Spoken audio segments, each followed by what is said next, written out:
And I'm heading over to live stream.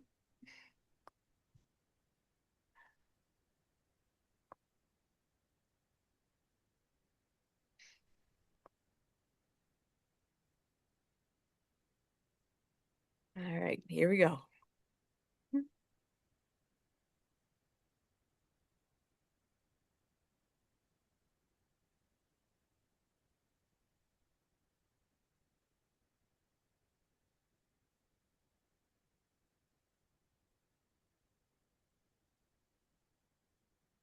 Welcome to World of Ability. My name is Sue Roskopf, and we are here every Saturday from 1 to 3 p.m. Central, highlighting all the great things going on and introducing you to some old and new friends in the process.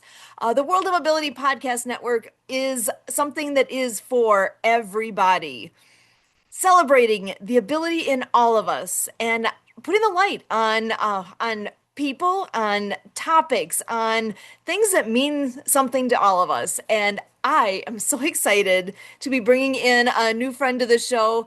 And oh my gosh, you're going to appreciate this as much as I do. The name that she has on her on the bottom here is Karen Awesome Thomas. That speaks volumes right there. Karen, I am so glad to have you here with us. How are you doing today? I'm doing wonderful. It is such a pleasure to be here. I'm excited to meet and talk with you and your community. Life is happening right now, and there's so many good things, and taking advantage of all of them is just such a blessing. Oh, I couldn't agree with you more. And I see above you it says, "A better life is a choice." Yes. Yes. Can you go ahead and dive in a bit? Tell us a bit about what you all do. And I am so excited to hear. I mean, right now, just reading that is speaking volumes to me. So I'm excited. So I'm going to just turn it over to you to give us a little more background. Well, thank you. I appreciate you so much. A better life is a choice because every day we make thousands of choices, from what we get up and eat for breakfast to, what we wear. Every part of our life is about choices. My mother was a teacher, and I didn't know I was ADHD. I just knew I struggled to even get B's and C's. When my daughter was diagnosed with ADHD, I found out what they call my brain thinking differently, because there's nothing wrong with me. I just think a little different. But she always encouraged staying after, getting help. It's a choice to want to figure it out, or it's a choice to sit back and say, I just can't. So, this is where I have decided to promote going into my older years. My mom's going to be 93. I'm pushing 70. So I'm helping her through these last years. So when she transitions, this is my mission, is to let people know and say, take accountability for your choices, because you are creating your future. Now, what I personally do is that I train women in the art of winning every day in their income and their money abundance, Wow. giving them work from home solutions that they can expand and thrive and never have to worry about struggling ever again. See, what I learned when I had I became an entrepreneur. But well, let me say, entrepreneurship chose me. I was on the path of working corporate America, and we had the house. We were working on having our first baby. Now, everybody knows what it's like to be a brand new mom and be expecting. And I had a good pregnancy. I didn't have all of the sickness. I had a perfect pregnancy until we went to have the baby. And then the baby took 3 days to be born. And when she was born by C Wow. section, they found out she had a birth defect called spina bifida. Now, this was a shock, not just, because we didn't have any heads up that there was a problem, but it just kind of flipped my whole world because then she was taken straight to the children's hospital. She had three major surgeries in her first week of life. So I Oh had to my take gosh. extra maternity leave. I had to take extra time. But when I went back to my job after 12 weeks, because I went from 8 weeks to 12 weeks with all of that going on, they decided to lay me off. Now, my corporate job had my insurance, it had my paycheck. My husband had gone into business for himself like 2 or 3 months before the baby was to be born because I covered everything. Hmm? And here I get laid off. So now I don't have a paycheck. Wow. I'm now facing how do we keep her insured? What do we do? Because back then she turns 44 this year. So back then pre-existing conditions was a major thing. If you were not insured and you went to go get insurance and you had pre-existing conditions, they could turn you down. Yep. Now, her first 10 days cost us over $100,000 in medical bills. I couldn't even fathom what another 18 years was going to end up costing. Wow. So we had to take on paying for our health insurance, or at least one of us, and have the baby on the one who had it, which ended up being me because with me being the mom, it made more sense. But the thing is, entrepreneurship chose me because all of a sudden I'm having to stay at home. I never was not my dream to stay at home and be a stay at home mom. My mom worked 3 jobs. She was a single mom. I had no clue how do you do that? Mm. So I ended up trying several different work from home. When you have the baby and all of the stuff. My first adventure, of course, when we got ourselves back on our feet, because our first thing when I lost my job, we had to sell our house. We could no longer afford the payment. So selling the house, lived with friends. The first year and a half was a little rocky, but when we started trying to get our feet back, I said, okay, I've got baby stuff. What do I do? You have a daycare, right? You Hmm. do the daycare. And that worked until she had a medical emergency. And I had to start calling moms to say, I had to find somebody to come sit with the kids. I said, I have to take her to the emergency room. And then I said, okay, this isn't going to work. This was not fun. This was not easy. And I about had a panic attack over the whole thing. Oh, So then you just work through. I went back to being the Avon lady. And nice. I'm a lazy entrepreneur. I don't like trying to convince anybody of anything. What I loved about being the Avon lady is the people who was looking for the Avon lady. All I had to do was find the people. And so I built in 12 years her first, you know, parts of life. I built $150,000 a year business. I've sold over $1 million in product. The Wow. thing is just as fast as life builds and happens, she had scoliosis, had back surgery that went really, really wrong. And what was supposed to take 6 months took 2 years, and I had to shut my business down when she almost died.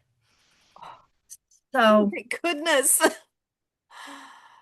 the thing is we all have anybody you ever talk to, we all have life changing events. Hmm.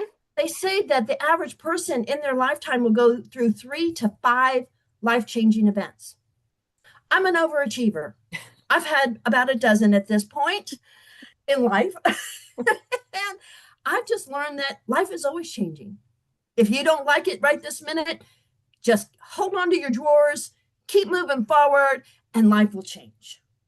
But if you sit and wallow in poor, pitiful me, then it just drags it all out because a better life is a choice. And all we have to do is keep trying to find what is the better choice right this minute. What is the next best thing I can do for me, my family, my children? That is why now I'm helping my mom through her last season. When I shut down my Avon business because I needed to stay at home. And this was before COVID. And I said, I need to learn this online world. Now, for us that are of an age, that we didn't grow up with all these little boxes and all this little technical stuff. This was like me and ET. So me and my computer go like this. Uh-huh. And I like, this is ET. We have found a way to talk, but there's times that I just have no idea what it says. So, finding and moving into the online world, I was introduced to a program. And when I started working this program, and I found I didn't have to sell anything, I didn't have to talk to anybody, I didn't have to have a lot of text, and I could make anywhere from $5 to $5,000 a month, depending on how much time I wanted to work on it. So I now teach this, and that is why I train women, not just in this program, because this program might not be the right one for somebody, but I want to help women find the right opportunity that they can either dabble in so that they can have the money to go to the beauty shop, to buy that new dress, to take their family on vacation. Because right now, families are struggling. Mhm. Families are not, with the gas prices, people are having a hard time just getting through the month, let alone having anything extra or having the programs to pay for the programs for their children. Now, because things happened when I was in my middle 20s, I don't have a 401k. I did go to work after my daughter got well from her back surgery. I did have to go get a job, and I found out I'm pretty much unemployable because when you've run your own business, me and supervisors really did not get along very well. Um, I was used to being able to run my own self. I did not need to be treated like a kindergartner. And most supervisors out there want to treat all of their people like kindergartners. And I'm like, oh. So that didn't last real long until I was back out. And then uh, it's one of those things. I went through a divorce when my daughter was going through back surgery. And when I got remarried and I hit 40, my second husband says, you know, you're getting old, you're 40, you need to go get a job and get health insurance. Oh my goodness. Now I have to Thanks, tell honey. you, I'm like, oh, okay. So I went and got a job that I could still run my own businesses. can Mhm. you can you guess what kind of part-time job you can get with health insurance? Anybody got an idea? No, actually. Guess what, I became the school bus driver Oh, because excellent. no, I didn't want a boss. I'm like, this way, I'm in my own little world. I'm in a school Yes, bus. My mom was a school teacher. I said, I can do this. that's awesome. Yes. And being a school bus driver, I got health insurance. And it was 3 hours in the morning and 3 hours in the afternoon. And I got to work all my other businesses in between. So I That's did that. And in 2008, do you anybody remember what happened in 2008? 2008. I that year to me, there's a massive flood by where we are. So I'm not Well, sure in how. 2008, I had already written my notice. I had already written my notice to quit. Ah, And then the market crashed on the real estate. The market crashed on jobs. All of a sudden, within 2 months, I lost 3/4 of my Avon business because I went back to Avon. I knew how to do that. yeah. Yep. And I lost, then I couldn't afford to quit. So I hung in there. I did 18 years till I turned 65. At 65, I said, I don't need this job. I don't need I don't need to punch a clock anymore. So at 65, I left the school system because I said, I can make more money. I can make more money Ubering. I can make more money doing Lyft and Uber. I can make more money online. I can make more money in so many different ways. Mhm. But staying home with my mom, I needed to find how to make this box work. I needed to find a way that I could do just a few things along with a little bit of retirement. I went ahead and took Social Security because what was it, last year? when they took $1 billion out of Medicare. I said, we might not have Social Security at the end of this 4 years. I don't know what else is going to be cut, done, and whatever. I said, I'd like to get my little piece of the pie. Hmm. I paid into it for I enough was gonna say you've years. been paying into it for all this time. You got to I get that said, back. if it's going to disappear, I'd like to at least, I'm now of an age that I can apply for it. I said, I'm going to use it. Mhm. But if it disappears, the thing is if it disappears, I will not be upset because I know how to make money. And And that is the confidence that I want women who lock arms with me I want to give them that. The art of winning, the art of being a winner. How many times have you gone to do something and somebody will win a raffle or get the door prize and they go, oh, I never win anything? uh-huh. 95% of the people, I never win anything. I never claim that. I am the luckiest girl. I win all the time. And you change your words. When you change your words, you change the outcome of things that go on in your life. Absolutely love this.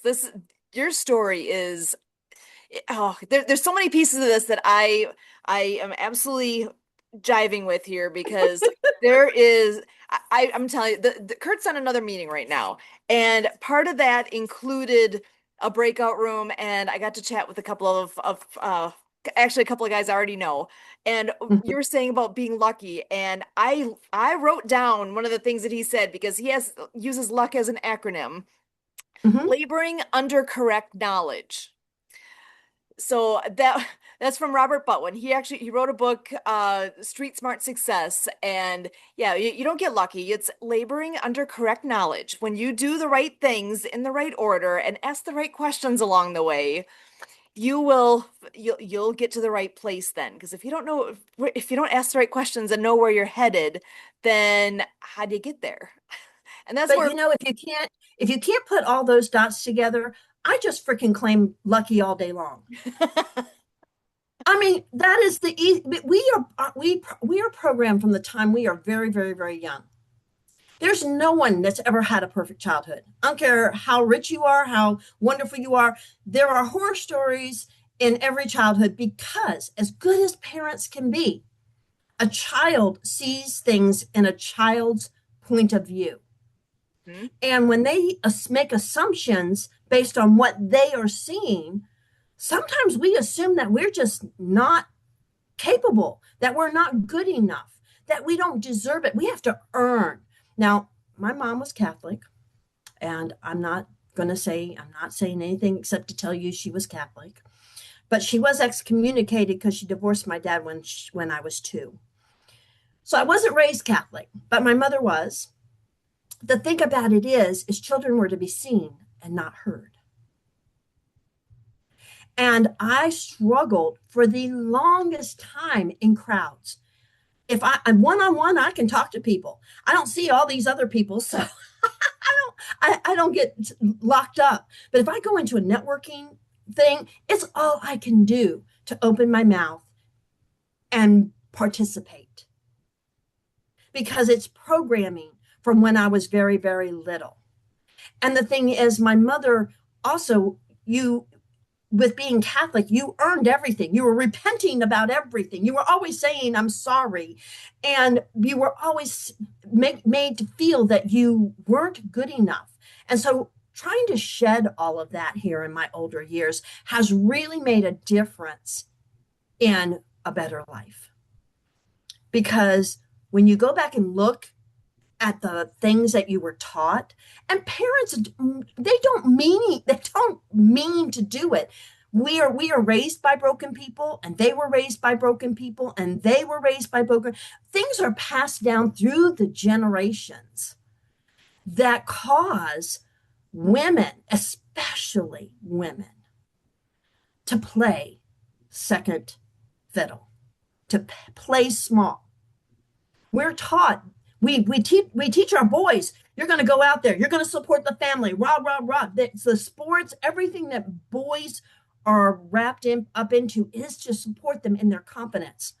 Most now maybe girls, young girls nowadays, even when I was raising my girls 40 some years ago, because I have two girls. Um, Wait a minute, let me plug in.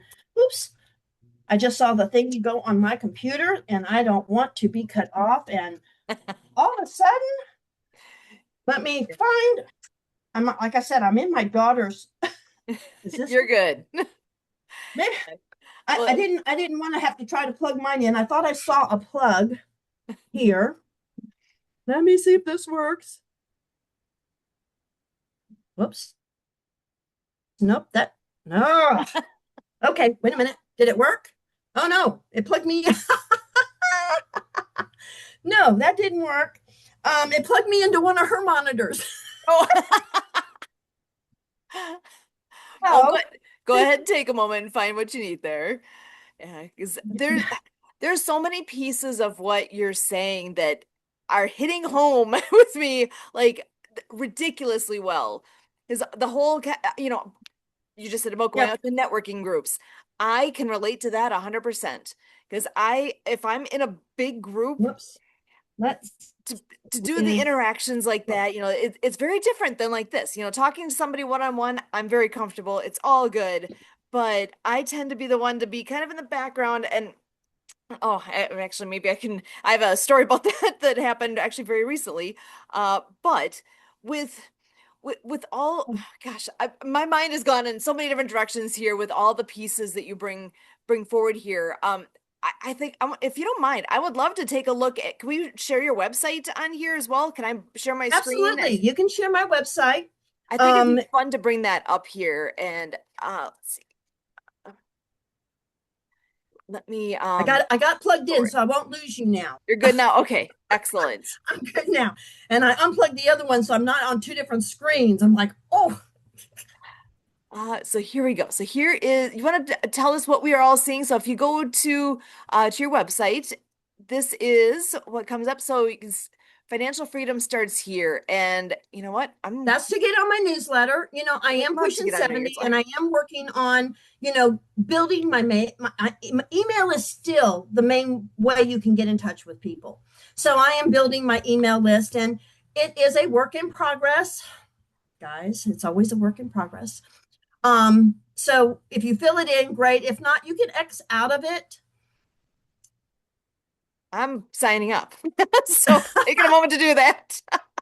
Okay. And this is more like what you call a link tree or a digital business card, Excellent. because in this day and age, you really don't need a blown out website. So this gives you some of my earn from home income things I love this. and ways that you can get in touch with me. If you click on the Facebook, that puts you on my Facebook.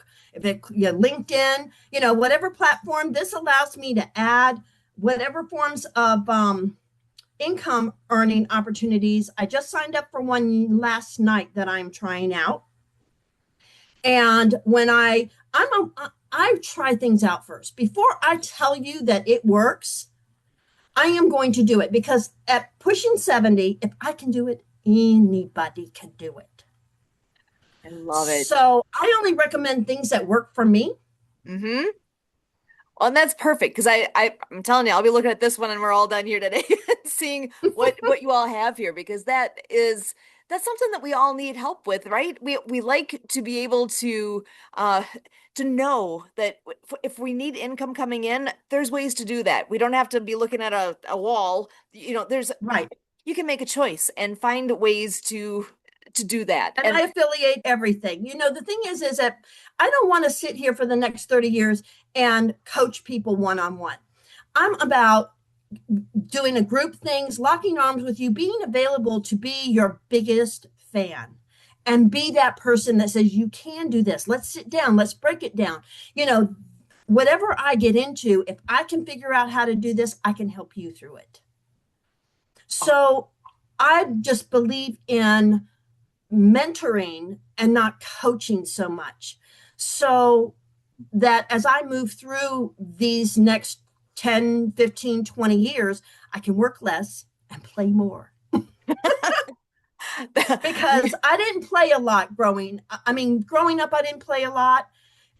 With my daughter being born with spina bifida, I don't know if anybody knows what that birth defect is, but you have the world of ability here, right? Well, my Right. daughter's in a wheelchair, and I taught her. She was interviewed by some, I don't remember the name of the magazine, because she was doing a YouTube or trying to build a YouTube about being able. And Awesome. she was interviewed with this magazine, and they say, well, why do you do what you do? So for the only time that I will ever be, and not that she ever said it to me, but she said, because my mother never let me quit. Ah, perfect. Good for you. I, I mean, I really, that's what never it's all about. You got to I empower never let people. her quit. I always was trying to introduce her stuff. I was always trying to everything that we did as a family that she could participate in. She was mainstreamed in school, and because she wasn't mentally disabled, she just couldn't walk. She was in a wheelchair, so she was, physically disabled. And the when she went to go to high school, they put her in a, and this is so funny, they put her in the class for maternity girls. Now she'd been mainstream in PE her entire life, and all of a sudden she gets to high school and they put her in a this PE class for girls that are pregnant. And she goes to the counselor and she says, I don't, this is not where I need to be. This is not my class. And she went to him like 4 or 5 times. She goes, look, you don't want me to tell my mom. You're right. They didn't believe her. And so she had to tell me that this is where she was. And I, of course, I, Mama Bear here. Uh-huh. No, this is not what's happening. And that's just how I rolled. One time she was when she was in elementary school, the bus driver told me, she says, did you know that they escort your daughter to class? I said, why did they escort her? She knows her way around the school. Because I don't know. So of course I made an appointment with the vice principal to find out why my daughter was being escorted from the bus to her classroom. And he goes, well, because we want her to be safe. I said, okay, so you mean that the kids run wild in the hallways in your school and she would not be safe? Oh no. I said, then she should be safe. It got to the point if he ever saw me, he turned around and walked the other way, because I don't put up with people making my daughter feel like she can't do. So my daughter is very able. She just got married 2 years ago. She's going to have her second anniversary this month. Awesome. So I feel very, very blessed that I never thought she would see this part, because finding somebody who treats you, but she never put up with in her relationship somebody treating her wrong. Mm. And she finally found a guy that is super, super, super wonderful. I am so proud, and I'm so glad that she's gotten to experience this realm of life as well. And she's Awesome. another one you should have on this show, because Yes. she has her own stories of, trials and tribulations and overcoming them and being able to do in this world. She has her own little business. She's amazing. Oh my gosh, I love that. And yes, I would love to have her join us. And actually, I do have another friend that is here that I would love to have come on in and join this conversation as well. Awesome. John Ju is a wonderful man that I just had a chance to talk to on that meeting that Kurt was on. And John, always so good to see you. And do you want to go ahead and introduce yourself? Yeah, thank you, Sue. Yeah, it was an amazing last hour, by the way. Thank you Yeah. so much for that. And yeah, I'm a longevity coach and I address elder health. And I also address the biggest problem we have in our communities today, and that is the generational poor health that we are all experiencing in our communities. And that leads to generational poverty, and that also leads to a generational legacy for those who want to be part of this movement that we are so aware of, that these special K people like right here, and it's something that really needs to be an awareness thing, that our communities are suffering right now, right at this very moment, is everybody is connected to not only elders, but also the caregivers and knowing what avenue that is going down and it's taking down our communities.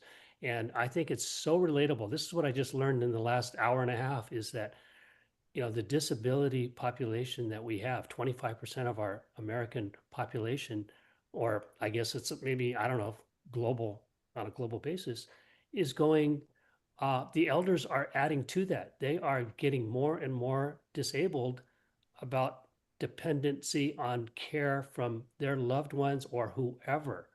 And that again is taking our society down.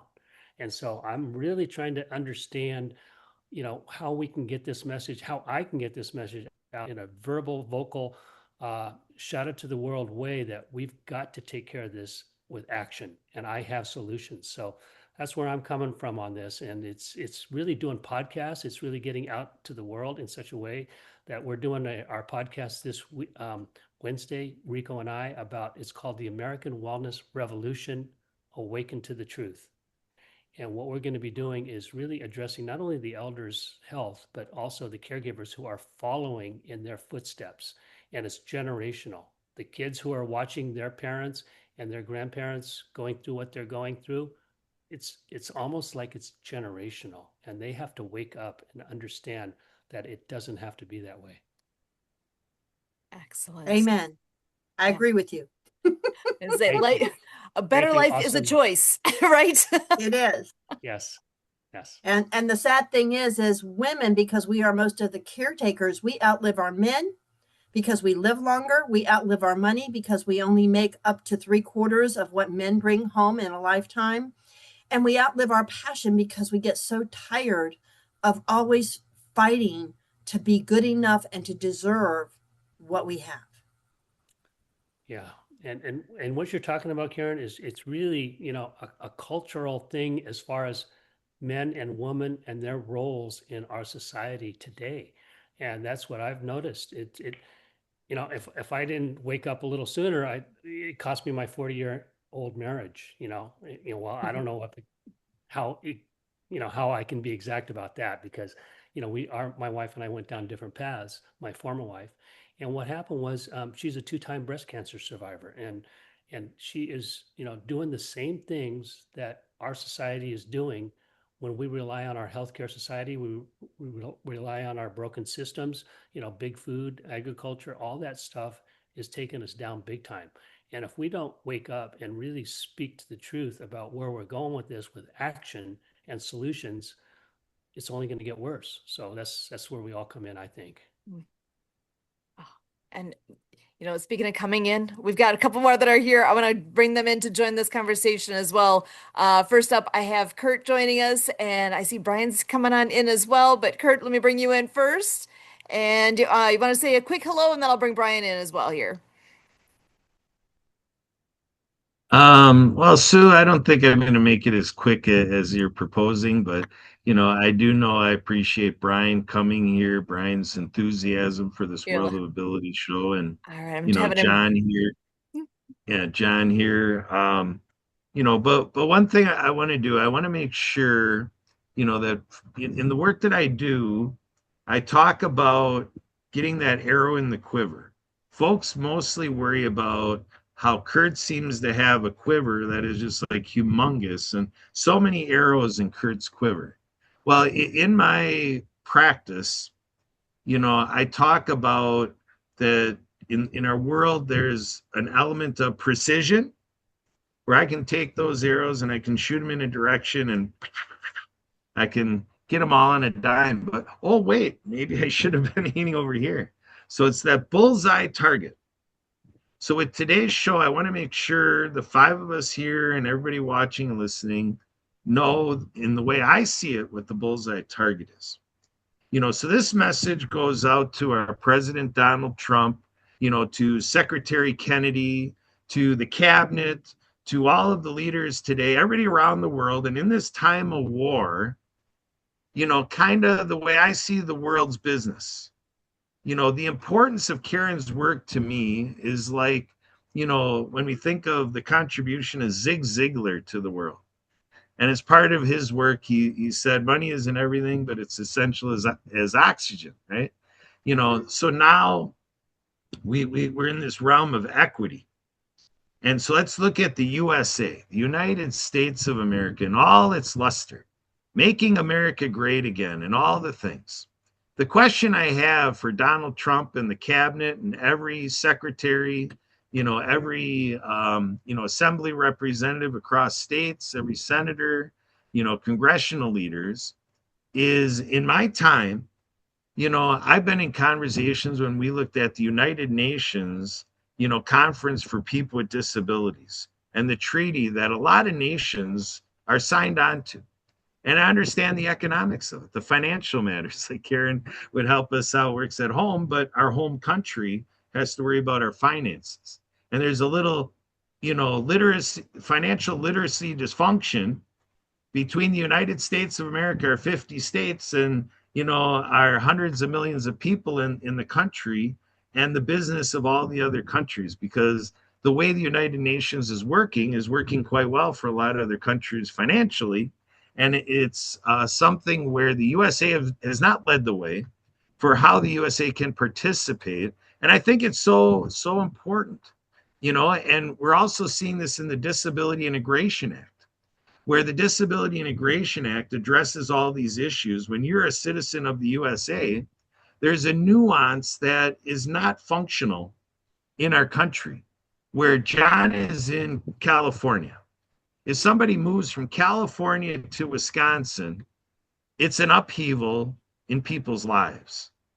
Or Brian, where you're located, Karen, when you go to locations, and the Disability Integration Act is something that's been there for over a decade to address, and our country is having these challenges. So what is the bullseye target in all this between Americans with disabilities and the rest of the United States of America? To bring in the proper relationship, we got to look at where we are yet with income ceilings. The Americans with Disabilities Act is so fantastic, so great.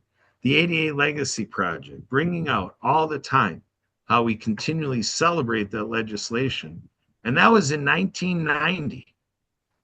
Here it is, 2026, and we haven't grown beyond the Americans with Disabilities Act. My senator, Ron Johnson, when I addressed this with him 10 years ago, he said, well, if people around the world want to see how, to do business with people with disabilities better for their citizens, just look at the Americans with Disabilities Act. And I still say today, Ron Johnson, what I said to you 10 years ago and still today is still true, Ronnie. You have to look at, your life, Ron Johnson, and how it's been able to work for you. And can you tell me that it works that same way for Americans with disabilities? Hell no.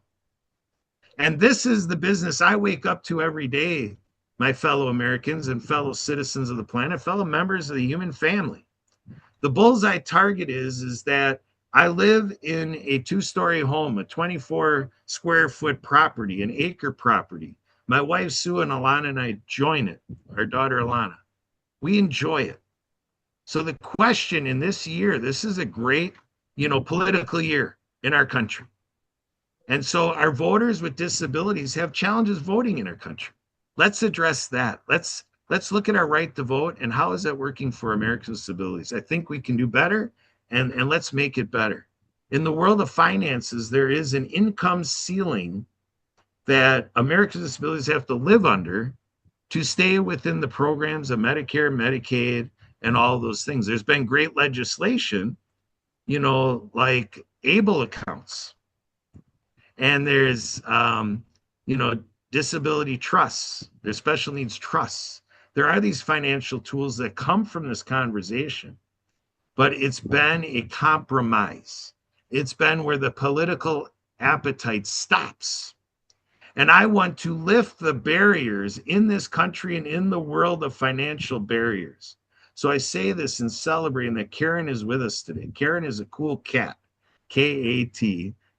Karen, awesome Thomas. Thank you for being here, Karen, because the financial conversation is the biggest root of this whole matter here. And then it comes into what John Jew does with the wellness space.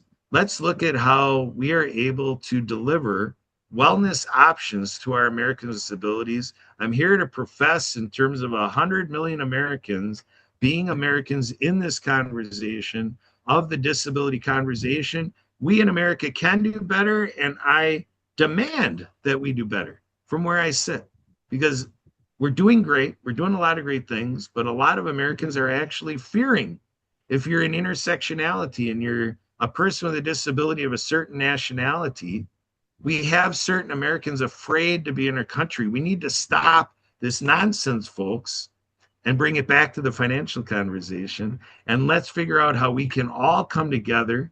Sue and I and Emily, who's our assistant here, we do work with the Mutual Aid Network. We work with common funds and things like that, where people with disabilities, Americans with disabilities, can do this work together, have it go into a holding account on a community basis, and then they can benefit from things as a beneficiary, being a member of the network, and not have it count against their social security number. We need to do these things because we need to adapt, adjust, and build a better country, build a better world. And let's make the war we're in today the last war ever. We have to cry this as 8 billion people on the planet. Let's stop the nonsense and stop the 100 people that make these war times possible. Let's build it from the ground up financially, in wellness, and all the things we do. Brian, come in here. What in the world do you do, Brian? Let's tell the world and let's build a conversation. Brian, thanks for being here. Okay, I just got to make sure that I can get the audio recording first. You're good. Yeah, I mean, I agree. My political thought is I think we need to work on ourselves first. We need to stop sending billions and billions and billions of dollars outside the United States. We've got our own problems. Let us work on ours first. When we get fixed, then we'll help. But that's just my opinion. Yeah. So Karen, let's bring this to you. When you're working with people financially, you could be in a position where somebody's got a bleeding heart and might be giving a lot of money away, which is great, and it's their personal choice. But you might have to get to a point, to Brian's point, maybe there's some things that they can do today financially that if they look more in the long run, that in the 3, 5, 7 year or more window, they can do more philanthropically if they took a different financial approach. Do you ever see yourself in that place, or you see that's in the realm of what you do, Karen? I'm not hearing you right now, Karen. There's some button or something. It looks like you're unmuted to our Okay, wait a minute. Zoom meeting. There you go. There we go. Now Okay. you're good. All right. I'm not, I subscribe to being personally accountable for my own self. I don't want to wait on, I mean, when my daughter was little, I got SSI disability to help. But the thing about it is it's never enough. And if you keep waiting for what the government's going to hand out, you live well below the poverty level. So I'm about what can each person with disabilities do.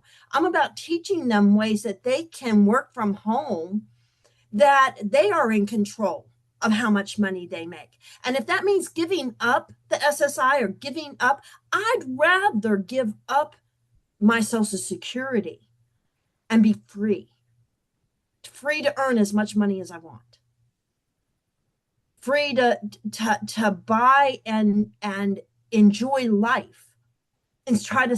And I have so many people say, "Well, I'm on SSI. I can only make $50 a month." They're so afraid of losing that they can't move past. I can teach you how to have more money. Because that is what we learn in school, is to do as we're told. And we're told when we are on Social Security, well, you just can't make that. And so if you're told that, you don't do that. Okay, if that's how you want to choose to live life, okay, I can't change that. I just don't choose that. I choose different. I choose freedom. I choose living my life the way I want. If they took away Social Security tomorrow, I'd be okay. I don't depend on it. And that's what I want to teach anybody. My daughter has a disability. I taught her. You don't depend on anybody. You don't depend on society. Don't wait for everybody else to give you anything. But that's just my personal opinion. There are disabilities that they can't do that. My daughter is only physically disabled, so I haven't had to deal with, some of the mental disabilities and some of the, the children who have cancer and some of the sickness ones. And so there are reasons that we have it and that it is good for families. But there again, I'm about what can the family do from home that puts more control than punching somebody else's time clock? That's exactly right, and that's a practice that we can take to the nth degree. Redesigning. Self advocates have taught me that in the world of disability, and maybe elsewhere too, but there's this element of job carving to be able to look at, when you go to an employer to say, what you're able to do or what you're comfortable to do. If you're part of a team, what is it you bring to the company, and make that the conversation, and appeal to the person with the hiring power. Are they open to bringing somebody in that capacity? That's the key, because I think every person has value. I don't care if they're on a hospital bed, every person has value in the commercial sector, because inside of there is a soul. Inside of there is a reflection of what goes on within companies, what goes on, that when we say we work to live, what's living it to people, that the whole context of our workday is resembled in that person. And this is the thing that I'm looking to drive, is to say that if you ever say yourself that person can't work, I think you're playing God, and I don't like it.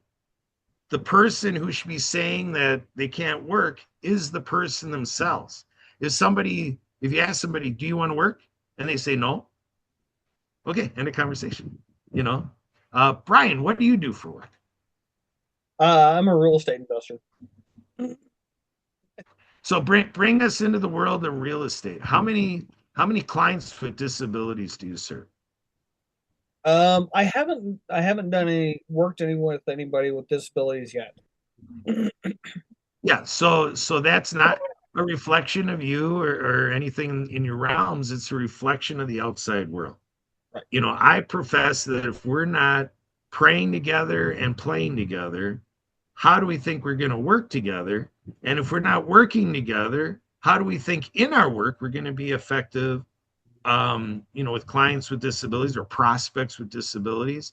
And even if we are functional there, that the economic malformation that's in our culture, it's just not there in practicality, because there's been a bias about, in the past, in the not too distant past, people with disabilities were in institutions, like totally rejects to society, the way that society would define them. And now people with disabilities are slowly coming in to find their righteous role in our lives, including being able to buy a very nice real estate property from you, Brian. These are the changes I wake up to make every day. John, you and I had a great conversation, a 3-hour tour.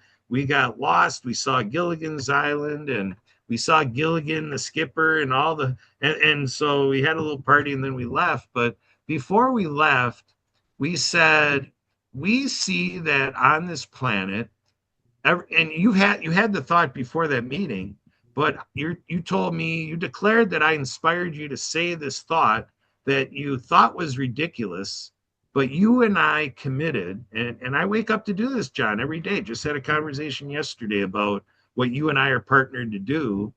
Speak about that, John, because I think that's what people need to hear. Say Yeah, your side of the conversation. thank you, Kurt. Yeah, what it is the power of thinking big. And what we have to offer is, we can only act upon what we can think, as far as our intention about really serving others at such a high, tremendously big level, that's where I think the targets really need to be, right in front of us, needs to be really targeted towards something specific so we can think so big that that we get these big intentions about the world and where we're going with this, is that we know that first step.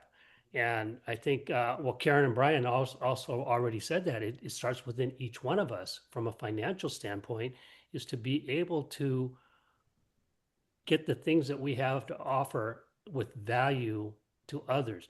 And this is what I've heard too. When you're thinking big, there's, from what I understand, there's $100 trillion ready to be redistributed in our world. It's sitting in accounts or doing whatever. It's not doing anything, any good, anybody, except for the people who have it, which doesn't do them any good either. To have that much wealth so unevenly out of balance distributed, is that we need to think collectively as like right here, is the synergy between all of us when we combine our efforts to a big gigantic goal of really taking care of the financial problems that we have in this world today. And this is where I kind of go off the rails and I lose track of the immediate target right in front of me, is that this is what it's at, on a global issue, is we need to redistribute the 98% of us who need more financial wherewithal to do what we need to do, and the 2% who have all that money. I know I'm throwing out some crazy numbers, but that's the way it is. I mean, that's the way my perception of the world is. And that's where we come in. Is the very first fundamental thing is we have to have optimal health. We have to be, so we're not disabled to what we can do, and we can operate at the highest level as we serve others. And that is serving God. With our service to God is that he created us he created us in three ways. To serve him, as far as, us being self-care and self-love comes number one as we serve God. The second thing is, as we serve others, we are able to serve others at the optimal level when we're at our optimal health, mind, body, and soul. And the third thing is, we're all here for one reason and one reason only, because this is our oneness, is we are here to enjoy the journey, as you exhibited all the time, Kurt and Sue, and the rest of us.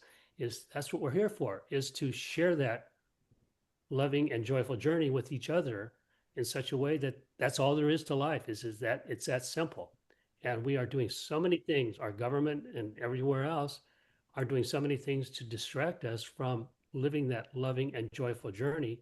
But we're all in this as a oneness, for peace, for love, and for joy, is that we've got to understand that, and we have to convey that message through podcasts, through what we're doing here, through the things that we can do to take action on something that is so massive, but it's not as massive as just each one of us doing our contribution. Excellent. There you go. And to go to contribution, I want to bring in Dr. Harvey Loomstein for contribution. We do another show that Dr. Harvey loves as well, with, Robert Butwin, Possibilities to Prosperity. So Harvey, I hope you're going to be on with us this coming Friday at live at 5 I'll get the Pacific, date 7 right. Central. But Harvey, before we get into bringing in and contributing to the conversation, I want to make sure before we go down a rabbit hole, let folks know about your podcast, and then what you do otherwise, that's kind of behind you doing this podcast.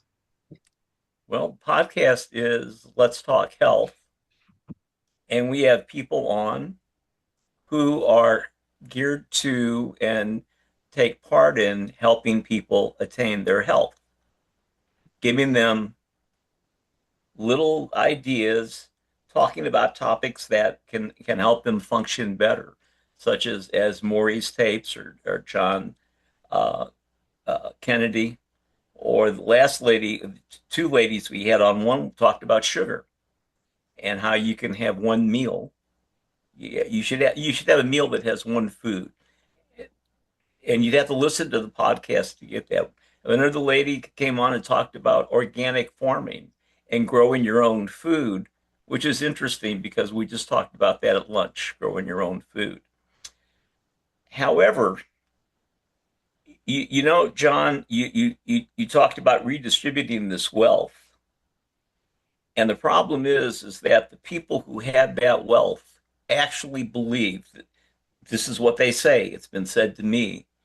It looks better in my account than your account. He only said that once to me. Then the $3,300 he paid me, I collected about 10 or 12 times. Um, he, we live in such a skewed world. And the thing I think you have to realize, if you want this to work, you can't start with them because that's not the place to start. I'm sorry, the social worker in me is coming out now. They're not the place to start.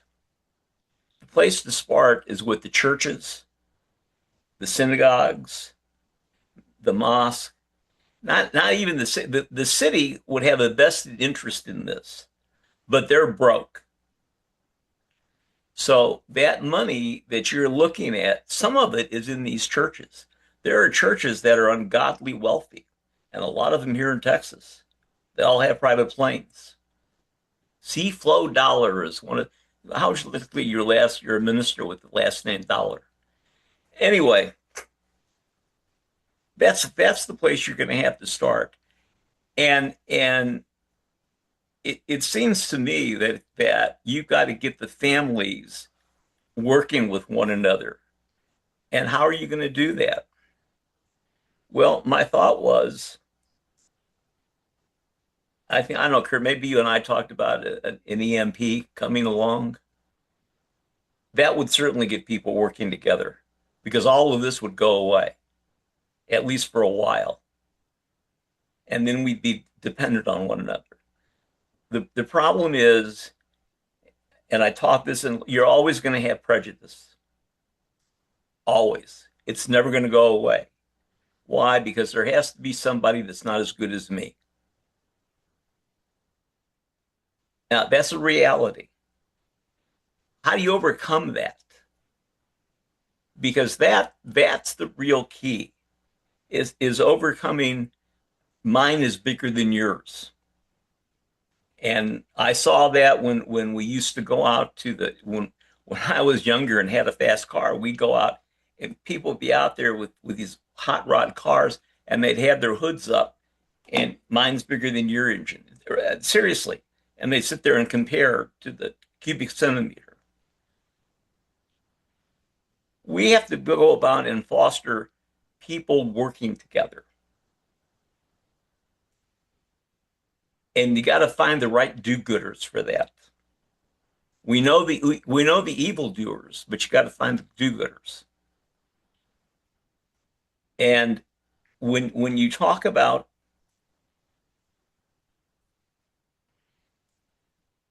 when I was at Jewish Family Service, we would take people from all over. We took people from Highland Park, North Dallas, and people who lived in trailers. But there were facilities out there for those people. There were facilities for people that had a head injury or brain damage. And they could go to work because work is what makes you feel better about yourself. Anytime you can contribute, you're going to feel better about yourself. When Sam Walton, I don't know if I'm going to get off my soapbox, I'm going to tell you, when Sam Walton owned Walmart, you could walk up there and there was a guy right out in front of the store selling hot dogs. And invariably, he had some kind of disability. And the first thing when the new people, when his family took over, they were gone. We need that kind of commitment so that people can see the other disabled have abilities that we don't have. And we just have to find a way to get them and bring them out. And that's why we should have rehabilitation workshops. There used to be several of them in Dallas because I used to send people to them. And even if it was, remember the old bus fuses that you screw in, they had circuit breakers now, but back then we had a company that made those, and they could take people to put the little metal strip into the fuse. That was a job. We need to go back to that. We need to find a way that make people feel good about themselves. And that requires going after these damned investment bankers because they come along and they just screw up everything. They just rip companies apart.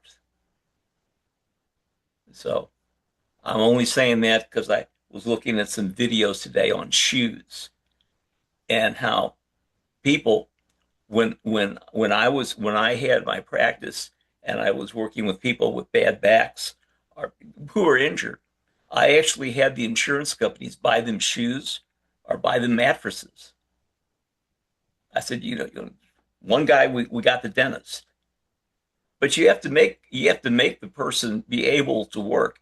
Now you buy shoes for $60 and they come apart. Anyway, that's what I had to say. And I fix brains. That's what I do now. I fix brains. There we go. So thank you, Dr. Harvey, for fixing brains. So Karen, that helps you out because the more our brains are working, the more we can pick up what you're dropping on the financial front and so forth. So Karen, speak to us a little bit on patterns you see in your business. Dr. Harvey mentioned about insurance. There's a little something about jobs. Sue and I find ourselves talking about the topic with, what happens when you have more month than money, stuff like that. So there's this living within your means part of finances that tends to be a little bit of the rub about, our appetite to spend versus our appetite to earn and kind of how that all works. How does it show up in your space, Karen? The balance of income and expenses. How does that show up for you? Well, for me personally, it's about if you don't have enough money at the end of the month, then you go find what you can add to your earning income. And there's so many passive ways. There's so many things that do work, but we have gotten so scammed by people promising so much stuff that doesn't work. And that's why I I work at becoming a resource of what does work because I don't promote anything that I have not made work for myself. But that's not to say that I can't partner or recommend or work with people if what I'm doing doesn't match what you want to do. Then let's find you something that you can work in. It's building the skills. Now, as long as you have the mental capacity to know how to add, there's so many disabled people that maybe run a little slower, but they can learn the skills to do so many things. But we have been taught as a society that we have to punch somebody's time clock. But here where I live, we have several companies that employ the disabled. They have there's one company that teaches and works with the disabled on fixing cars. So they buy older cars and they teach them how to work on them, and then they sell them to pay for the program. But it gives the people that are learning that a place to go every day. But there's still so much where people were saying, stay in the closet, don't do. My daughter fought for a long time. She got tired of being in the workplace because there's not accommodations. You're looked down on. It gets hard emotionally if you are the disabled to feel like an equal because you're not taught, you're not treated like an equal. And so running your own business, finding ways to make money on your own terms and in your own flexibility within your own disability is a plus that most people are worried about being scammed because everybody's worried about their money. And so it's an uphill battle for me to get people to try stuff because they want to look at it. What I deal with is a little out of the box, but if I can make it work, I can help anybody make it work. My daughter became a reseller. She goes and buys things and then resells them on Marketplace because she can do that in the pockets of what she's learned in working that business. So there are lots of things. Now, I'm a caregiver with my mom. There's lots of caregivers that it's finding something besides getting, because most caregivers aren't paid for. I don't get paid to take care of my mom. If I don't make enough money with what I have coming in, then that is on me. It has nothing to do. I take care of mom in this, now I won't say in my spare time because I make her a priority. But if I have to do more for mom and I don't have time to work on my own stuff, then that then I'm not having enough money. So I'm always looking for opportunities that can make me more. I just signed up with an opportunity last night that I'm going to try out for the next 60 days. It may not be for the same for everybody, but I'm an out of the box person. I'm not looking for what I can sell all the time. I'm also looking for what I can just do. What can I do during a day that I know when I do it, I will get money? And that's what I want to give people the opportunities to experience. You're still selling. You're always selling yourself. Right. That is the biggest lie in today's world, is that you're not selling. We try to sell keeping our children to keep their rooms clean. We try to sell our husbands on taking us out to dinner when we really don't want to cook. You're always selling. I have been mentored for the last 3 years by the Queen of Pitch, Dr. Forbes Riley, who sold over $2.6 billion to a camera on the Home Shopping Network, because communication, learning how to be intentful with your conversations, is about getting a yes. It's not about selling, but it's about getting people saying, that's interesting. I'd like to hear more. It's the oldest profession in the world, selling. Yep. And the only one women had No, to no, them it's was the not street the corner. oldest. Yes, it is. Yeah, it is. The street corner for women was the oldest one. Well, but that's That's still what they're selling. selling, right? It's what you sell Okay. that's different. Still, what you're Okay. selling, you're still selling that part of it. Yeah, we're always But selling. it's selling. Yeah. But if you call it that, people say, I don't sell. I'm not a good salesperson. So you have to wrap it up in a different way for them to say, oh, I can do that. There you go. So, John, John Kennedy, we have Yeah. Karen here. We're talking finances. So Cool. let's take that intersection with, your work on neuroplasticity, and Dr. Harvey was saying how he helps the brain side. John Jew, Yeah. obviously, that's a byproduct of his work too. Better improve brains. So let's take a look at our capacity to do our math, to make our decisions, and to work our finances, and to pick up what Karen drops on the financial front. How do you see that in your work? Do people say, Well, oh my gosh, I'm more responsible for my bank account now because I got a better brain? How does that work, Jen?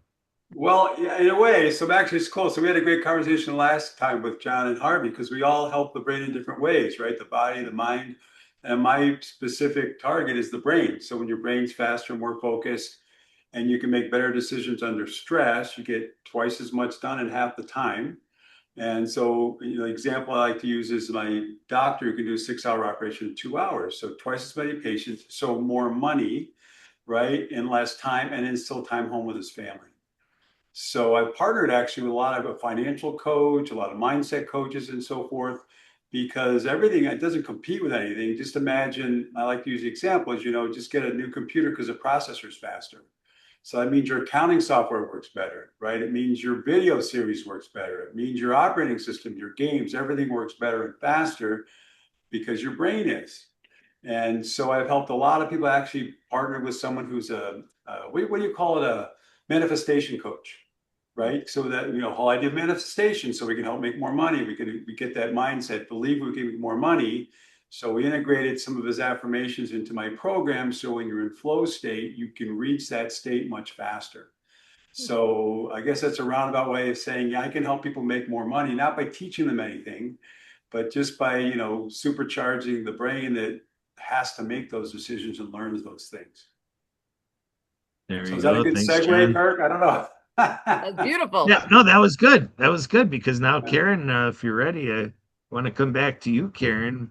So with the rest of us here, in your lane that you bring to us, how do you navigate that? That people come to you with their preconceived notions, they're hearing other messages, they're trying to sort it out. Now you're coming, with your specific suggestions or, what to be true, and you're trying to get what's in your brain over to their brain. Speak to that a little bit about people's preconceived notions kind of being a thing you need to work with to get them to carry out the plan that you can create with them. Well, people's attention span is so small nowadays with all of the technology that we have. We fight with people just not wanting to pay attention. And so now it takes 50 some touches, 50 some them hearing something so many times that it starts to feel more normal. Because what I introduce and what I talk about isn't the normal way of making money. People's normal way of making money that has been acceptable for eons is you go get a job with somebody. You learn skills. You learn, for women, it's typing, how to take dictation, how to be a nurse. You learn skills and then you go punch somebody else's time clock to use those skills. What I want to and encourage people is using your own skills of your why. Why do you want to do this? Because it's easy. Everything is easy to accomplish if you have the bigger reason why. I built a $150,000 business because I had a child that needed health insurance. And if I didn't pay her health insurance every month, if she had a doctor bill, we were going to have to pay it. And, when you've already seen doctor bills 40 some years ago that she already maxed out $1 million on a health insurance plan, you have a bigger why than other people. So I don't go with excuses. I put it out here. I know that it takes more touches, but the only thing I can do is keep doing what I'm doing and show you what I'm doing is working. It is people's own accountability. And I tell people, when you get tired of the excuses, when you get tired of just not having it, you have to make the choice. It is the choice. It's the choice to use John to start learning how to think better.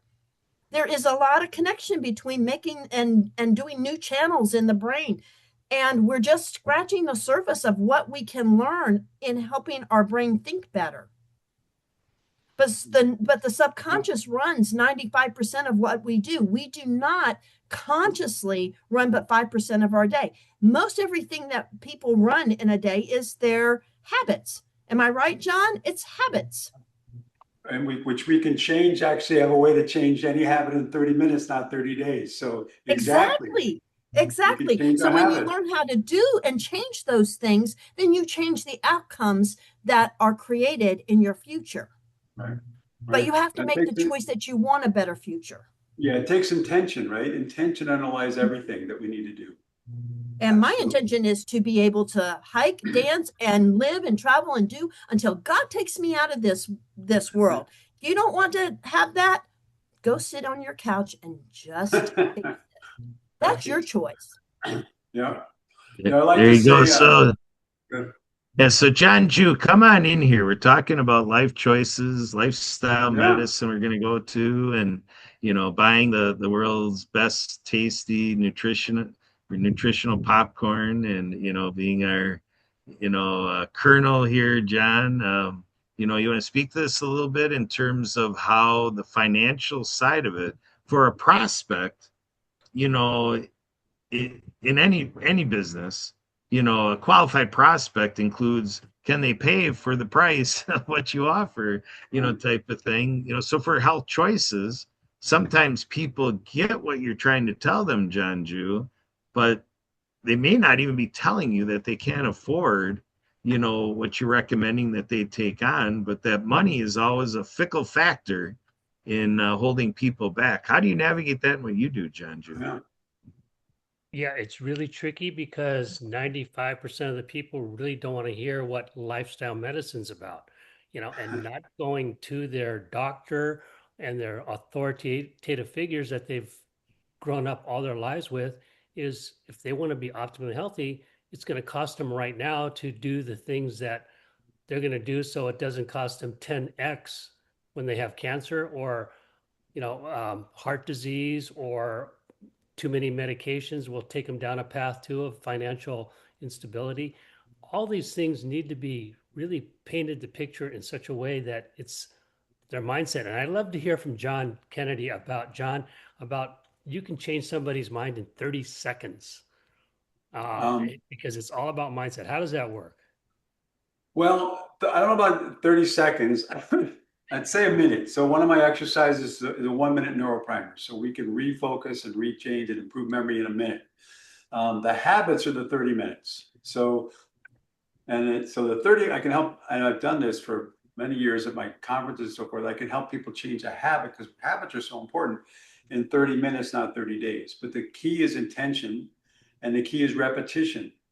So I'll give you an example, and we can apply this to any habit you want. But when I first started doing this at conferences, I said, what's habit you want to change?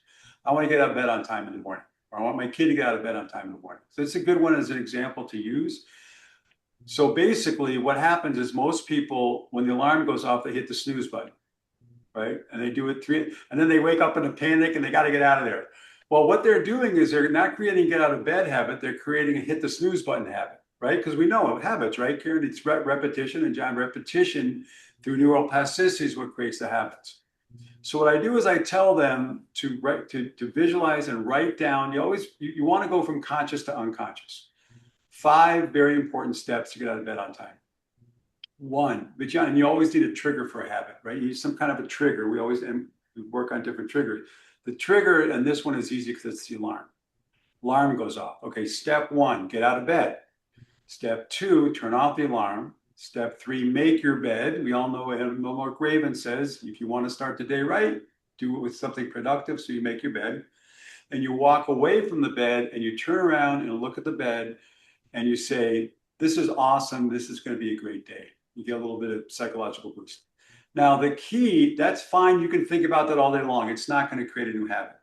In order to create a new habit, we have to use all the parts of the body and the brain that we want that habit to inculcate. So I tell them on a Saturday afternoon, nice and quiet, you don't have to get up. You get into bed, get as comfortable as you can, set your alarm for 4 minutes. Sit there and just relax, but start rehearsing your 5 steps. When the alarm goes off, so you're comfortable, you're anticipating, your alarm goes off, you physically do those 5 steps. Get up, turn off the alarm, make the bed, walk away, turn around and say, it's going to be a great day. Get back in bed and set it for 2 minutes. Okay, same thing. Do that for a couple times at 2 minutes, and then, make it at 4 minutes and maybe even 10 minutes if you want, right? But what you're doing is, you are taking all the physical parts of that habit and repeating them in a very short amount of time. That's what neuroscientists call robust stimulation. So you repeat that over and over again, and you can do it 5, 6, 7 times. In 30 minutes, you've got it done 5 or 6, 7 times. What happens is as you're doing this, you're lying there waiting for that alarm in anticipation. So you're releasing dopamine. You get up, you're releasing endorphins. You're creating this good feeling from doing this habit. And then that's it, right? Within 30 minutes. Monday morning, when that alarm goes off, unconsciously, you can't wait to get out of bed, right? And you follow those 5 steps physically, and you're out of bed and your day's off to a great start. And you're feeling good about it. But the critical piece of that is that physical repetition of that habit. And it's fun. I had people, let's create a habit with you. One of my favorite ones is a guy who says, I want to work out when I get home from work. I get home from work, I see my family, I feel guilty. I don't want to leave my family, And so we created a great habit for him. So, I said, night before, make sure your gym bag's by the door. And the trigger was when he got out of his car. So his habit was he gets out of the car, And by the way, before this, he set the stage by telling his family, I love you. I want to live as long as I can. I have to be healthy. So that set the stage. So the habit was he closes the door, gets in, opens the door, comes in, gives his wife a big kiss, says, I love you, gives his kids a hug, grabs his bag and gets back in the car. So he rehearsed that, 5, 6, 7, 8 times. Now, the best part of it was his wife loved it because she got kissed and told she was loved like, 6 times in a row. The kids loved it because they got 6 kids in a row. And he loved it because he did exactly what he wanted to do. So I worked through this at a conference and I got an email like a week later, John, you're not going to believe my whole life has changed, right? So you have to physically practice it every step along the way. I tell people do morning routines, all different kinds of things, work routines. One guy he couldn't get away from his emails, so we created a trigger when he stopped his email. But that's really the key. That's the field I created was called applied neuroplasticity, where we apply a kind of a process approach using neuroplasticity to create the goals. So I challenge all you guys to try it. If there's a habit that you want to change, right, or you want to create a new habit, you got to get a trigger, you got to write down the 5 steps, visualize it, and then actually physically do them during a time when you don't need to. And that's going to set your habit for when you need to. Yeah, Yeah, so there you go. So I'll thank you. tell you. Oh, what do you got, John? I just Yeah. want to say thank you for that, John. And that, I'm just trying to see, my biggest challenge is not my habits, because I've developed some really good, healthy lifestyle habits. Yeah, It's really conveying that message to the people who have no awareness that their habits can be changed for the better, right, the lifestyle, medicine, functional things that they can right. do. Yeah. Well, you can and just incorporate that into your practice with them, right? Because, people kind of get it, but if they actually follow that process, they're going to be so excited because their habit will change. And obviously, once you do that once, then you can find other habits in your life, right? You can, I don't think it can get too distracting if you do more than 5 steps. You can do 4 or 6 steps, but once that one's done, you can build another one on top of it. So one person getting out of bed, and then the next habit was to get down and start working out. So you can add these habits to the first ones. But the main thing, John, is just getting them to have a little bit of hope that they can change that habit, right? And then taking them through the process. All right. Yeah. And- Excellent. Thank you. Thank you. Thank you. Oh, Yeah, sure. Brian, Yeah. go ahead. Reach out to me anytime. Yeah. Okay, so John, my actual second question would be was him getting healthy the second best habit he had? Um, Got to kiss his wife 6 different times in well, 10 minutes. the habit was actually he got into the car and went to the gym. So that's where he was struggling, right? Because he felt guilty when he did that. If he came home, oh, I got to go work out, and the wife says, oh, come on, stay for dinner, whatever. But once he started doing it, and they understood he was doing it for them, that became easy for him. And But then did, he still got to go work out, right? But still, he got out, he got in the car and got to the gym. but was the second best habit is he got healthy. The first one was he got to kiss his wife 6 different times. Well, yeah. So the assumption is now he could have like left and gone to the bar. Like I don't know what after that, right? But at least that particular habit of going to work out after getting home from work, that's when we worked on. That's when we fixed. Okay, I would love to do that. Now I just need to find a wife, right? Yeah. Well, yeah, but this applies to anything. Like I said, one entrepreneur, he couldn't stop doing emails. We created a trigger. An author, one of my favorites is an author who, by the way, I always invite her to these. Her name's Sandra Payne. She just wrote this book. It's called Hollow. It's a science fiction book. It's amazing. Well, when I started working with her, she thought it was going to take her a year and a half to finish her book. So working with me, she finished it in a month and a half. So we integrated a lot of my brain training exercises to keep her going, but we had to create that habit, right? Because she had a hard time starting her writing. So the trigger for her was cleaning up after breakfast. So she'd have breakfast, she puts the last thing away, that's the trigger. She goes to her computer, sits down, right, runs through some of my brain training exercises, and then starts typing right away. So we took those 5 steps, made them a habit, and then she practiced it. On a Saturday afternoon, she would go to the kitchen, close the last door, which drawer, whatever it was, that was her trigger, and then she made that her habit, and so that helped her, along with the exercises, because that made sure she did those as well, right? Because that was part of the habit, and then that's what helped her get her book written so fast. So you can apply it to anything. I just John, like I got All right. I got a question for you regarding what Mind Trainer Pro and Maury Zelkovich does compared to what you're doing. It's getting those neural pathways in such a way Yeah. that they turn into habits. What's the difference between what you and Maury Well, are? Maury is a good friend of mine. We talk about collaborating all the time. I'm on with him and Harvey sometimes. We have great conversations. Maury's genius, right? He's created that whole headset that helps with the brainwaves. And so basically, we keep talking about it. I took him through a little bit of my program, so we're going to try to maybe do something together. Because I think if you've got Maury's headset on as part of your kind of priming your brain, I think you'd probably get even better results. And he was on last week, I think. So yeah, Maury's thing is really brilliant. I think very different, right? Again, that's actually going right to the brain waves and all that processing, and then mine is just neuroplasticity based. Even the exercises that I do, it's repetition. It's taking something very simple that your brain thinks is simple, making the brain work really hard to do something simple, and in the course of working hard, all the connections to the brain get stronger. And I've been using Claude. I don't know if you guys use AI, but Claude's been a huge tool for me because I've been doing this for 20 years. There's all this neuroscience research that supports it that I wasn't even aware of. So Claude's pulled it all together and explains exactly why. One of the keys to my program is as you go through the arrows, which is the program, you don't stop to fix mistakes, which is huge for most people. High performers don't like that, right? They like to stop to fix mistakes. Well, when you keep going, your brain's aware of it, and wherever your brain struggles, that's where it changes the fastest. And so by doing these exercises, you're using all parts of the brain that we rely on for everything we do in life. And so when they become more efficient, then everything we do becomes like the surgeon, right? 6-hour operation in 2 hours. And so the very different approach, but I think what Maury's headset does, I think it primes your brain for neuroplasticity changes faster. So we keep, dancing around. It's one of these days we're going to get together and do it together at the same time. Different approaches, but still, it's all about the brain. Everything we do flows through our brain. And when our brain's operating better, everything, our mindset improves, right? Our ability to do things improves.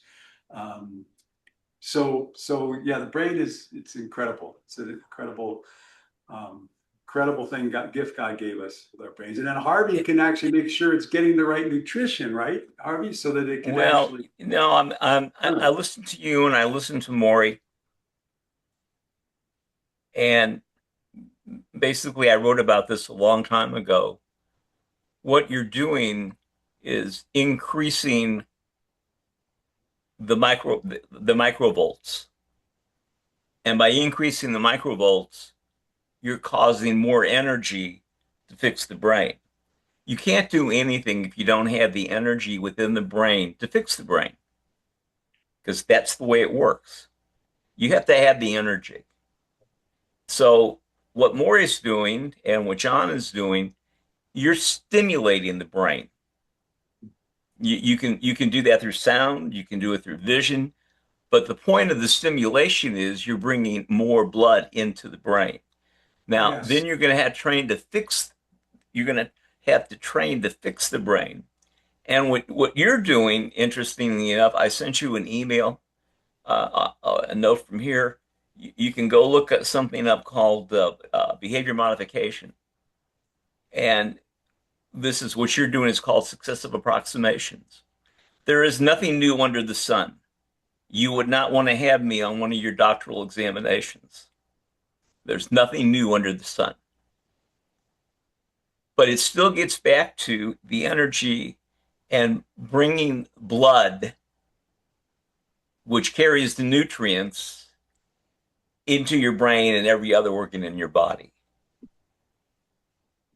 And what both John and Maury have are techniques for doing that. And in many ways, John's technique is better than neurotherapy. and it's probably more adaptable than neurotherapy because neurotherapy takes a while. Right. So it's still, the end is raising the background electrical activity of your brain. That's the key. And it's the key to learning, more or Well, it's Very less. good. interesting. Yeah, I mean, the increased blood flow is huge.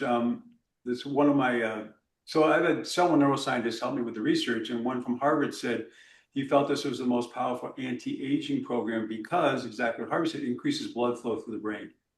And people can actually feel it sometimes when they do the exercise. So what's happening? Well, especially as we get older, one of the reasons we lose our memory is because the capillaries that feed the neurons dry out. Or when you flood it with brain, the neurons, the capillaries get engorged, and we actually have great success with people regaining lost memory, short-term memory.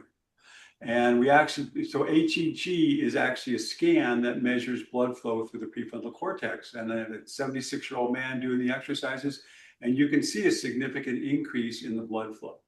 So it all works together. I mean, all these things are happening at the same time, but that increased blood flow is a significant sign of all these connections working hard and then becoming faster and stronger as the blood goes through. The other thing that happens, we were talking about the electrical connections, is from our research, is it actually increases the myelin sheath. So the myelin sheath is the insulation to our neurons. So when it's better insulated, we can send those connections faster, the electrical connections faster through the brain.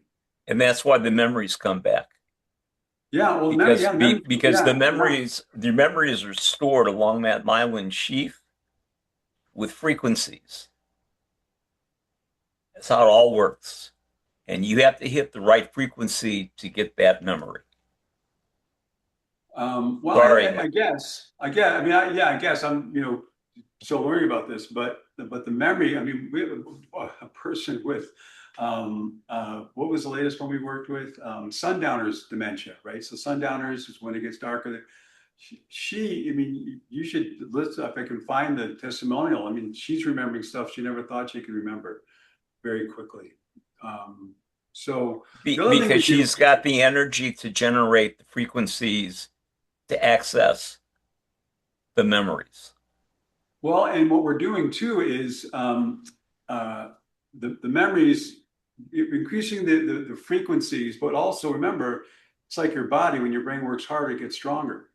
So what normally would tire someone, they're not tired anymore because their brain's more efficient.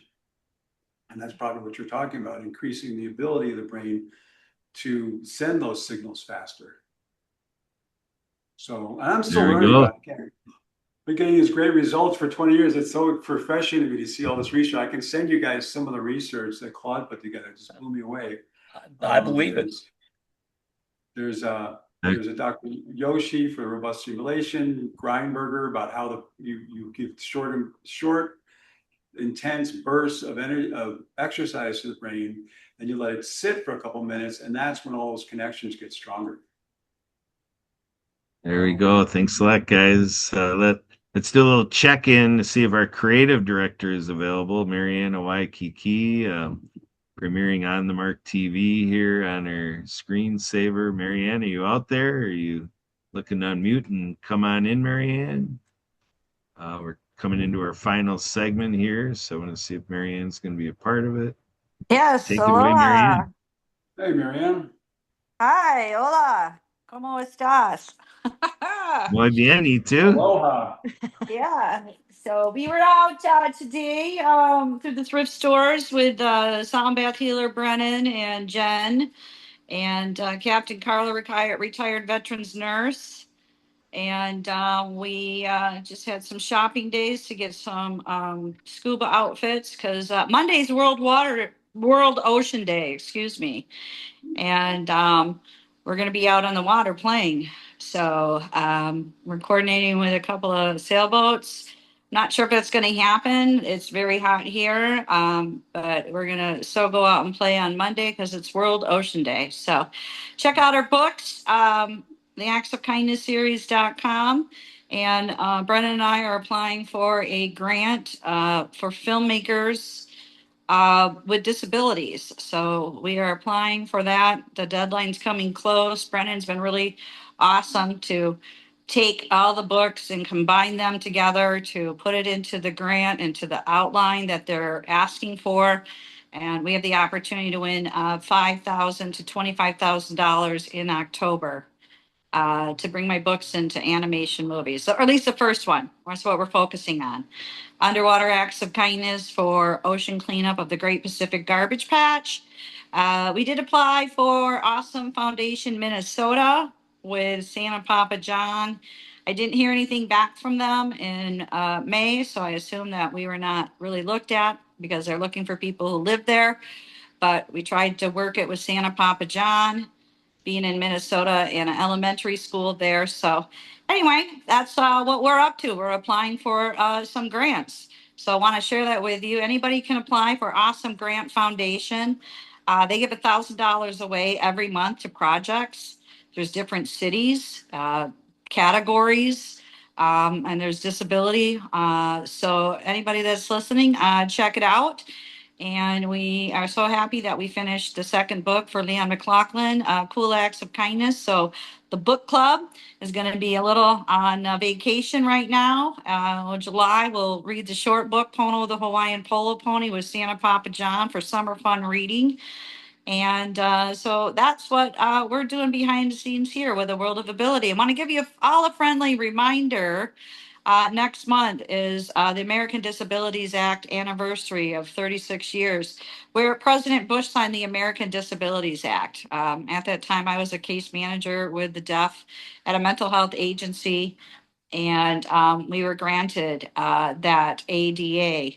So share the good news. Kurt's doing some amazing events, speakers. I don't know, water ski show. Who knows what this duel of these water skiers are going to be doing in July. And I know the temperatures are rising. It's rising here. Our sea is rising temperature wise. So everybody be safe, hydrate. Doctor's orders, right, Dr. Harvey? Absolutely. You got to We're drink a lot doing of water. we're actually, Brennan and Jen did a 72-hour cleanse. I didn't jump on that, but I am drinking baking soda, apple cider vinegar, Bragg kind. I knew Patricia Bragg from the Unity Church of Hawaii. She's no longer with us on this planet, but the Bragg apple cider vinegar, Himalayan salt, and lemon. And Yes, I'm lemon. telling you, I feel so hydrated and I can walk. I mean, it's excruciating out here now, but it's better. I think it's better than buying these electrolytes or Gatorade and making it at home. And the Himalayan salt just hydrates you. And then at night, I'm trying to do foot detox with the same stuff and getting the toxins out. So I wasn't on the 72-hour cleanse, but I feel better, and the chiropractor's working on me, and I'm also being seen by Dr. Maya Wellness, who's helping relieve the inflammation from my neck and back and wrist. A little expensive in the products, but I'm trading off. So anyway, that's what we're doing, Dr. Harvey. So you guys can do it too. It's very inexpensive. Okay. Apple cider vinegar. You can buy the cheap kind, the generic, or you can go full Bragg, Patricia Bragg, and baking soda, generic kind, or you can go Armor Hammer, and Himalayan salt, And lemon. and water and lemon Yeah. every morning. You take the baking soda and vinegar together? Yep. Yes. That's gonna fizz up, won't it? Yes, it does. Yes, it does. But Yeah. it But it satisfies you. I mean, I cleans don't out say it it's, cleans out your liver. yeah. I've been taking the baking soda. I haven't had it with the vinegar before. I should do both. And lemon. All five. All And five. lemon. Yes. Yeah. Yeah, so Yeah. Dr. Harvey too, Captain Robert came back from Phoenix again. He had lesions removed from him from ongoing skin cancer. And he's 75, so we're watching more of that. He's gone every summer back to Michigan with insurance to have more removed. So, Kurt, you got all of us. Protect your skin, even though, these things pop up. I'm grateful I don't have it. Walking outside, my neighbor, where's your shirt? Because we're putting on a long sleeve shirt. And, within 10, 15 minutes, the sun is so much, it's different everywhere. And we're seeing what's happening. So, any other advice for our summer fun, Dr. Harvey, to hydrate, protect your Well, skin? you're down on close to the, well, you're closer to the equator than we are. But if you're gonna be outside longer than say 10 minutes, you should protect your skin. But not with sunscreen. No, no, you protect it with clothes, big Yeah. hats. Big fancy hats. But it's good to have this. It's good to have open skin and have the sun shine on you for 10 minutes where you are. Right, something like that. Where I live, it's 15 minutes. Where Kurt and Sue are, it could be 30 minutes because the sun's different there. Mhm. Yeah, the And Santa sun's Papa great John there. has his own hat too. Ho, ho, ho. All right. How's everybody doing? Doing Fabulous. good, Santa. Thanks for joining us. Hey, question, Santa. Are you able to reveal, is Karen Awesome Thomas on your nice list? Are you able to share that today? I don't think I've met that young lady before. Ooh. Oh boy, Karen. Karen, give him a little summary of what you brought to the show today in the world of finances, helping people at home, all the magic you do. Santa likes to bring smiles to people, and when you improve their finances, Karen, I'm sure they're smiling at that, right? Yes, well, I help people or women especially find training. I have training programs for them to learn how to earn money at home. So I teach them the art of winning every day and building their income abundance. So important. Thank you for doing what you're doing. Unfortunately, there's been a lot of relationships that it's one-sided, especially when it comes to finances, that you hear, the husband passed away or the husband left or whatever the deal was, or the woman left, and all of a sudden, what's a checkbook? How do you even write a check? What does it mean to balance a checkbook? Oh, do I need money for retirement? What is that? There's a lot of women that are totally just unfortunately lost in the world of finances. So thank you for what you do, what you're doing. Yes, I've heard that down here too with retirees. So people stepping in, and yeah, it's just kind of surprising. But yes, and things have changed. So, and we're looking at some of my stuff too. So it's always good to review and, you know, kind of a budget and everything's Well, let prices I, are. me throw my. Go ahead, no, Dr. H. I was going to add that the way things are today, if you have a spouse and they have an account and you're not a joint signer, you're going to have problems if they die. Or if you are a joint signer and they have two-factor authorization, or their authorization is through their retina. Yep. I really, we just talked about this at lunch. I was at a managed, not managed care center for people. I have a friend there who's 90 years old, and we were just talking about trying to get. Those are things we don't think about, Yep. but that has a lot to do with daily life. Oh, Yeah. absolutely. Absolutely. And I just lost my father, and it was a good thing my brother was all over his accounts. Otherwise, it just created there was one account that he wasn't part of it, and it just created like a 3-month delay just to get access to make it happen, to make it a final decision on what was happening. So, yeah, simple things like that make a huge difference. So, but I'm going to throw in my 2 cents quickly. My Sunday challenge that I do on Sunday, I support small businesses, and I put my friends' names and their websites up. But I started this new challenge about a month ago, and it is go on to LinkedIn and repost 10 posts.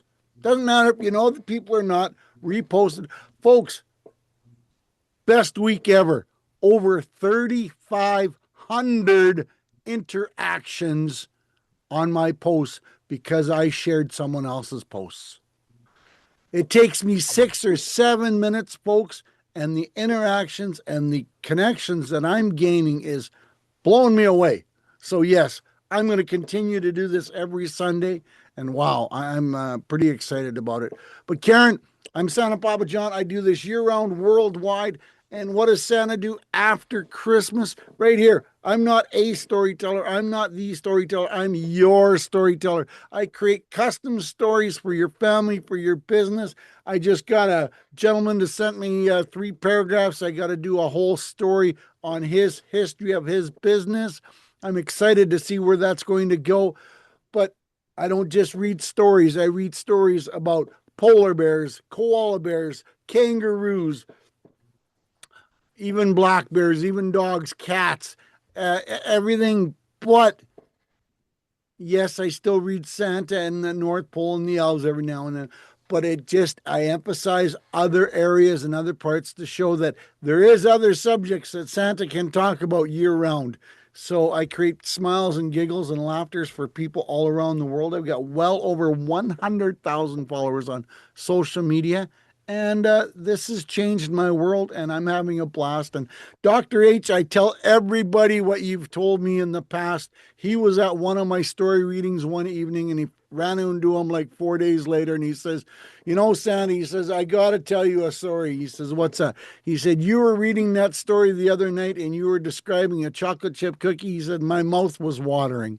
And he says, I tell everybody that story. So obviously my stories go into a little bit of detail and I have a little bit of fun. And yes, for a young man that hated English, grade 10, I needed a tutor. Mom and dad are looking down on me going, "Aha, I told you this was going to come back to bite you." But I'm having fun, and I include different people and different objects and different places. Santa even goes traveling on his tour, on his stories every now and then. I did, you know, Yellowstone Park here a couple of weeks ago, and it was pretty adventurous and pretty fun. So, yeah, I'm having fun. I got to get down to Mexico, Marianne, and explore some of the things down there. But you know what? Time is a lot of fun. So that's what I do, Karen, and I put smiles on people's faces. He Yeah, and does.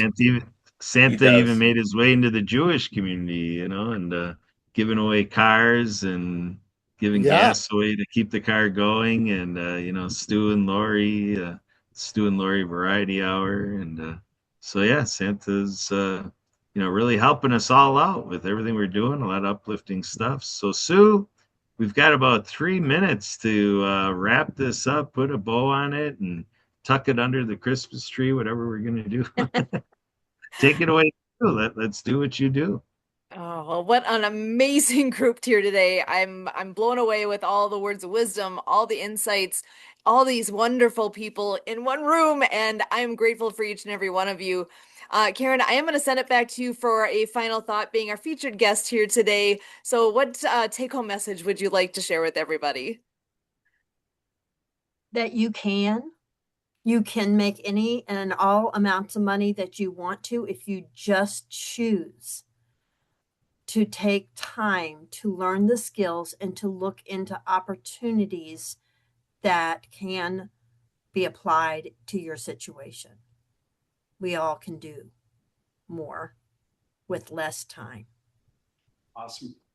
Beautiful. Oh, what a great group. Did anybody else have any last things, any events coming up that we wanted just in 30 seconds to share anything that's coming up soon? Monday is World Ocean Day, so go out and play. I'm Marianne of Waikiki. And John Kennedy, I got some ideas for a new book. You always have good ideas, Marianne. I know. Great. Karen, I was going to say you can use my father as an example to tell the younger generation to put money away. My father was almost 94, still collecting 5 pensions a month. He was retired for 38 years. Wow. He retired when he was 55, did not work after that, enjoyed life. They were snowbirds. They did 23 years in Mesa. And there was many times I asked him, "So do you miss work?" He said, "How the hell did I have time to work?" I That's love it. that. Isn't that what we strive life to be for? To enjoy life on our own terms. Right. Exactly. I love it. Words to live by. Oh my goodness. So Karen, Brian, John, Marianne, Harvey, John, Thanks, and everybody. Santa Papa John in the room here. I love you guys. You're amazing. And stick around for just a moment afterwards. I want to get a nice group picture with us. Beautiful group from all of us here with World of Ability Podcast Network. As always, we thank you. Thank you. And